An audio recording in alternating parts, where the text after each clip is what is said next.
कहाँ मिलेंगे बीजेपी के दफ्तर में, भ्रष्टाचारी कहाँ मिलेंगे बीजेपी के दफ्तर में। इस तरह के सैकड़ों नारे गली गली में गूंज रहे हैं। पुलिस गिरफ्तारियां कर रही है, जेलों में डाल रही है, पीट रही है, कुचल रही है, लेकिन नारों का शोर कम नहीं हो रहा है। मोदी डरता है।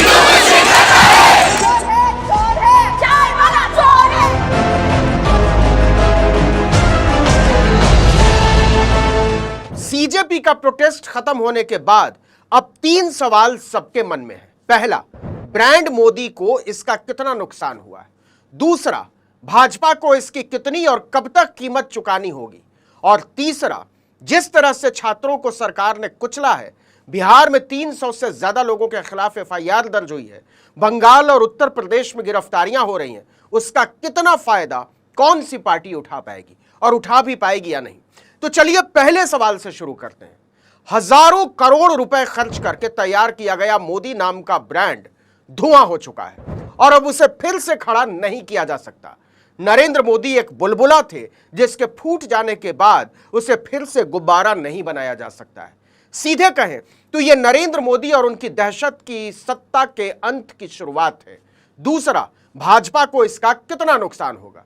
तो सीधा जवाब है, इसका अंदाजा लगाना भी अभी मुश्किल है, क्योंकि जिन बच्चों को सरकार ने बेरहमी से कुचला है, लड़कियों के कपड़े फाड़े हैं, डंडे घुसेड़े हैं, पैलेट गन मारे हैं, आंखों की रोशनी छीनी है, वो 16 साल से 25 साल की उम्र के बच्चे हैं। उन्होंने कांग्रेस या किसी और पार्टी की सत्ता देखी ही नहीं है। जब से बड़े हो रहे हैं भाजपा को ही देखा है और अब वो भाजपा से नफरत करते हैं, आरएसएस की सोच से नफरत करते हैं, नरेंद्र मोदी से नफरत करते हैं। और ये वो पीढ़ी है जो कम से कम अगले 50 साल तक भारत की राजनीति को प्रभावित करने वाली है। तो बीजेपी, आरएसएस और उसके सबसे बड़े खंभे नरेंद्र मोदी से उनकी नफरत का कुछ भी असर नहीं होगा, यह मानना बेवकूफी होगी। अब आइए तीसरे और सबसे महत्वपूर्ण सवाल पर। इस पूरे घटनाक्रम का राजनीतिक फायदा कौन उठाएगा। इसके 2 सिरे हैं। पहला सिरा यह है कि क्या कॉकरोच जनता पार्टी चुनावी राजनीति में उतरेगी, और उतरेगी तो उसकी नीतियां और कार्यक्रम क्या होंगे, क्योंकि आम आदमी पार्टी नाम के प्रयोग से जनता बुरी तरह ठगा हुआ महसूस कर रही है। ऐसे में आम आदमी पार्टी के अंदर से ही पैदा हुई एक और नई पार्टी को लोग कैसे लेंगे, इसके बारे में कुछ कहना बड़ा मुश्किल है। खासकर उमर खालिद, शर्जील इमाम, आरक्षण और धर्म जैसे नाजुक मुद्दों पर सीजेपी की परख अभी नहीं हुई है। उमर और शर्जील के तो नाम से भी सीजेपी के लोग भागते रहे। अरविंद केजरीवाल नोट पर लक्ष्मी की फोटो छापने की वकालत करते हैं। पूरे दिल्ली चुनाव में उन्होंने भाजपा की सांप्रदायिक नीतियों पर कुछ नहीं कहा। उन्हें लगता था कि इससे हिंदू वोट छिटक जाएंगे। तो क्या सीजेपी भी वही करेगी? एक और बात, सीजेपी का कोई लोकतांत्रिक ढांचा अभी तक तो नहीं है। उसे अगर एक व्यापक समर्थन हासिल करना है तो आंतरिक लोकतंत्र साफ होना बहुत जरूरी है, और यह तुरंत नहीं हो सकता, आहिस्ता आहिस्ता होगा। तीसरे सवाल का दूसरा सिरा कांग्रेस पार्टी की तरफ मुड़ता है। सीजेपी के प्रदर्शन से मोदी सरकार जिस तरह से निपटी है और धर्मेंद्र प्रधान को हटाना पड़ा है, उससे क्या कांग्रेस को फायदा होगा? 25 जुलाई को आनन फानन में केंद्रीय शिक्षा मंत्री धर्मेंद्र प्रधान का इस्तीफा और तत्काल उसे राष्ट्रपति द्वारा स्वीकार कर लिया जाना कोई मामूली घटना नहीं है। अपने आप में मोदी के ढलते हुए सिक्के की खनखनाहट को दिखाती है।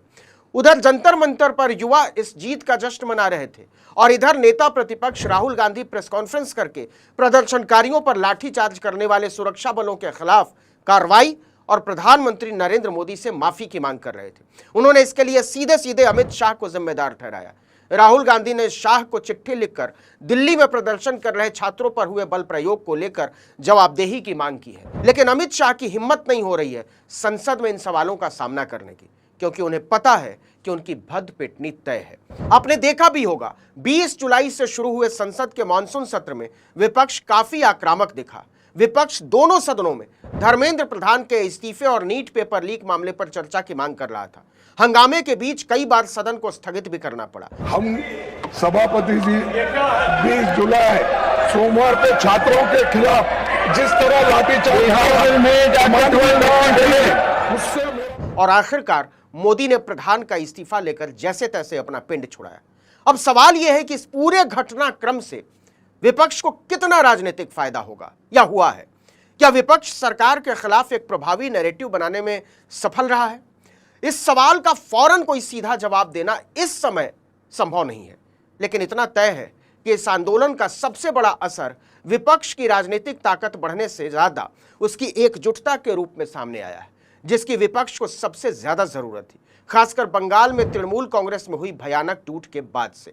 इस आंदोलन की जो सबसे बड़ी खासियत थी वो ये कि यह केवल दिल्ली तक सीमित नहीं था, देखते ही देखते ये पूरे देश में फैल गया था, छोटे छोटे शहरों में भी, और सारी आवाजों ने मिलकर मोदी के तिलिस्म को नोच कर फेंक दिया। इस आंदोलन के दौरान विपक्षी दल पहले की तुलना में ज्यादा संगठित दिखाई दिए। सबको चौंकाते हुए इस आंदोलन ने कांग्रेस के साथ साथ तृणमूल कांग्रेस, समाजवादी पार्टी, राष्ट्रीय जनता दल और दूसरे विपक्षी दलों को भी एक मंच पर ला दिया। पुराने तजुर्बे बताते हैं कि जब भी किसी सरकार के खिलाफ कोई बड़ा जन आंदोलन खड़ा होता है तो उसका राजनीतिक लाभ अक्सर विपक्षी दल को मिलता ही है। जैसे जेपी आंदोलन के समय जनता पार्टी को मिला था, उसने इंदिरा गांधी के नेतृत्व वाली कांग्रेस को सत्ता से उखाड़ फेंका था। इसी तरह अन्ना आंदोलन के दौरान सत्ता में एक बार फिर से कांग्रेस नेतृत्व वाली यूपीए सरकार थी, विपक्ष में बीजेपी थी।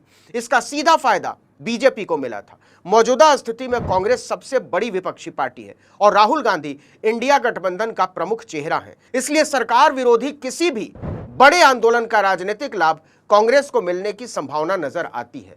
लेकिन सवाल है कि कितना। देखिए, जेनजी ने वही मुद्दे उठाए जिन पर कांग्रेस पार्टी लंबे समय से काम कर रही थी, आंदोलन कर रही थी। रोजगार, शिक्षा और अवसर जैसे मुद्दों पर राहुल बेहद मुखर रहे।